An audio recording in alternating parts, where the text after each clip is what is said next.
đúng không? Lý có mua chưa? Cái thứ cho xe bây giờ thì có con à, ok. Oh shit. Wow. Trong xe xe thì nữa. Còn này phải hiking nhá về. Giọt xin nhớ đi nữa. Về một sai waterfall. Bố số. Về trong nữa. Sao kể nó là những ô tô trong cơ thế. Bố sĩ màn gió. Là nó cứ hạt đến đỏ thế này. Chắc là sĩ mà chỉ bỏ đây hàng. Bố cứ hạt là thế. Nên tôi hiking trong trời thế. Ta xem thế. Dẫn gió nè. Dẫn gió. Này do trên công sư. Hả?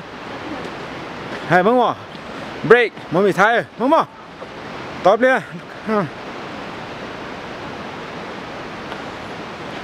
Nhưng mà có muốn sát hơn muốn stop rồi nó. Mình có bí sẽ lại rồi. Để bây giờ cho nó bây giờ một số bể xa. Thì ở cho đấy rồi. Sao? Đây của nó là đây nè.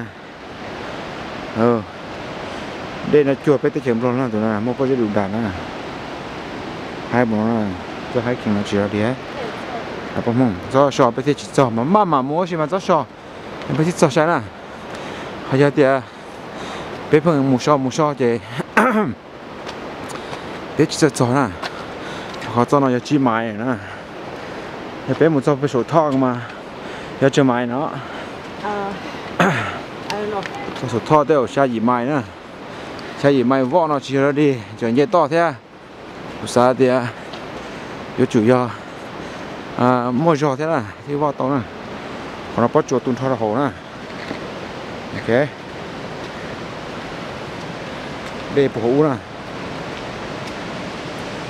phù hú đây phù hú, đây chặt chặt phù hú, này hay nó có mũi à, mũi chả thôi.